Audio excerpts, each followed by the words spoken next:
Hello and welcome back to another Pricey HD video. Today we have another career mode episode. It is episode 14 of season 3. And again, sorry for the 2-day break between career mode episodes. I've been trying to sort of catch up with the footage. But basically, we are sort of back on track now. We'll have this season finished up week or 2 times. So don't worry about that. We won't be slacking behind. We will be sort of powerhousing it through to the end. Because, well, as you just saw, the league table is looking very positive. Incredibly positive, in fact. And I can't ask for more from this Everton team at the moment. Especially from players like Thiago, who have been excellent. But so was that challenge. That tackle was beautiful. It was a really good tackle. And the reason behind Walker being sent off for that, I couldn't answer any better myself. I don't understand why he was red carded there. That was an excellent challenge from Kyle Walker. Thiago went over, rightly so, because of course it would mean you falling down that tackle. But why that is a red card, it is beyond me. And I mean, that sort of, to an extent, wrecked the game, but Tottenham did very well to keep themselves in it. They really held us out and didn't really go for a park the bus tactic, but certainly went slightly more defensive because of that resulting red card. We, however, tried to exploit the left wing areas. Of course, this time, though, it was through the right wing. As a great little bit of football was played. It's whipped in towards Says, and Says' header just lofts over the bar, and, well, it's behind for a goal kick. So, it's been a brilliant season. And this could be a very vital win here because Saves was forcing Vorming goal into a lot of saves. But this time, he beats him with an excellent header and into the corner of the net. It is, in fact, that wasn't Saves, was it? Who was that in the middle? Paloschi. Alberto Paloschi rising above the defenders and managing to guide the header into the corner of the net. But Azatsu manages to cut inside and eventually picks out Barkley. Barkley, great bit of football from him, beats his man low. Oh my word, it was so ungreedy from Barkley. I was about to shoot but tried to walk it into the net, and the reaction save from Vorm may have just kept Tottenham in the game. 85 minutes in, Strootman lets one fly. Oh wow, that was a good effort at goal, but it also matched block by the Tottenham defender. Of course, for some reason here, Howard went on the corner kick. I don't know why. I didn't even bring up the selection bar. So in the end, I just sort of quickly switched it to Paloschi for no known reason. Whipped it in with him. Vertonghen's in the middle.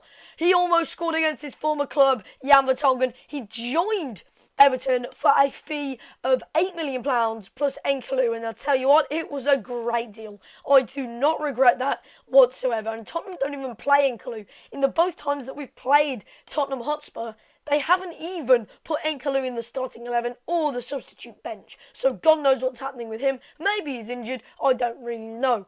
But anyway, I mean, as you can see, as we go back into the transfer negotiations, this is the non-live part of the transfer window now. Because it's the latter stages, I decided to sort of cut off the live com around this sort of time. Because, to be honest, it drags on the live com. And the switches between the matches and the non-live com, they're annoying. And you guys like to just see a fluent commentary, and this is exactly what's going on. I saw that Lewis Price was actually leaving, so I decided to put a cheeky offer in for him. But you won't find out, but for some reason, his status went from leaving to very happy within a few days, and that made no sense to me whatsoever. But the Iker Casillas deal was falling through every time, so I sort of common knowledge told me that I had to go in, and I had to sort of pick between Handanovic and Casillas. Casillas, we offered everything at him, and he still rejected. So in the end, although not preferred, it was Handanovic who we did sign on pre-contract. After a bit of thought, I mean, it really was hard because I really wanted Casillas. I think Casillas in the Premier League would be awesome, especially at 88 rated. And a lot of you will be asking, why did I buy Handanovic? Just wait till next year and buy a player or buy a keeper with your money. Well, if he isn't in the first team next year and we want to buy another keeper, that's fine with me. But at the end of the day, I really couldn't care less because Handanovic is a great keeper, and although he's old, he's not as old as Casillas, and although he's not as good as Casillas, he's still very good nonetheless. We have a very important Capital One Cup game now against West Ham United, and it is West Ham who started better here at the Billing Ground as Sacco meets the ball in the edge of, in the around 18-yard box, and was there or abouts, but the shot wasn't quite powerful enough. And a nice bit of football led to Bittencourt's chance. He leased a shot, and it's a good save by the keeper who, keeps West Ham in a normal 0-0 position. West Ham had a great chance there, just smashing the bar, and there's a bit of confusion between the defence and the goalkeeping areas as Howard dropped the ball, and eventually, luckily, it didn't do one of them stupid kicks where it kicked the goalkeeper or something. But in fact, it was Enner Valencia who put West Ham ahead as he hit both posts. And all we needed from this game was a goal, and it would cancel out West Ham's away goal. We would be 2-1 up. But of course now it would be 2-2 and would be going to extra time, even if we did score that vital goal. We are currently the holders in the Capital One Cup. We don't want to let go of it, not in such quick succession, because of course last time out we let go of the Oxford, when we lost Oxford United in the replay, we let go of the FA Cup. We don't want to do that again, we don't want to mess up, and no matter what we put at the West Ham defence, they will lock up shop. We just could not beat their defensive line, and when we did, the goalkeeper was on top of his form, being the last line of defence and managing to keep out everything that was put on target at him. I don't really know what this was for, but apparently this was no goal, but that's weird because it's not like it's hitting a post or it's coming out of play. I don't really know what happened there.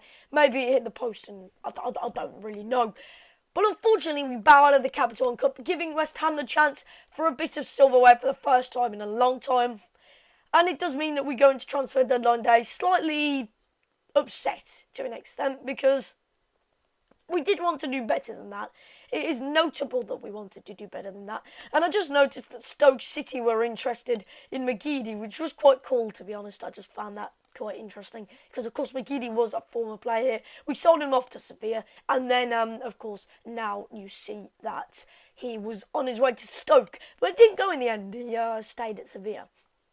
You can see all the transfer negotiations made. We've spent £0 and got Goetze, Hazard and Handanovic. Not too shabby, is it, to be absolutely honest. Lewandowski goes to City for £50 million. That is the record signing. £50 million Lewandowski. Well, Bayern Munich made a hell of a profit on him. It is Akinfeev making his way to Spurs, who is the second best transfer of the window. But of course, realistically, we're up there with Hazard, Goetze and Handanovic. We're up there in the best transfers, just they all came to us for free. But overall, you can see it's been a very boring transfer window for the Premier League clubs. Not much spent, to be honest, at all. And I would say it's probably one of the least spent in around a decade in a January transfer window. It did finish with 46 million spent on deadline day. Not too much, but not too little either at the same time. Here is the squad report. Pause on any player if you want to see a more in-depth report on him or her. Actually, not her, just him. Ross Barkley not improving. Say's doing excellently, of course. Eric Durham there, you can see. Atsu, pretty much everyone in this club is doing as well as I would like, except for Inigo Martinez. He is disappointing me at the moment. Martinez just isn't growing really all over the area of field. And, we could be looking for a rock-solid centre-back next year. A player like PK, maybe, to bring in to the club. But Lukaku's also improving along with Klein for a once-in-a-while time. Wanyama has reached 79, whilst Alderweireld sticks at 78. Lundstrom 68. Now you can see some of the loaned-out players, and one of them notably being Kyle Walker coming up any moment now. He is also improving whilst on loan, not at Fulham. He's on loan at like Ipswich or something like that. But, that was a great transfer window. Not because we haven't brought anyone in, which is unusual, because we haven't brought anyone in properly to the club this transfer window, which is good, because we normally do, but it's almost realistic that we haven't for once, because we've got a match-winning formula, we've got a title-winning formula going. But next year, we'll have Goetze, Hazard, it'll be insane. Thanks for watching, subscribe if you're new, and I will see you next time.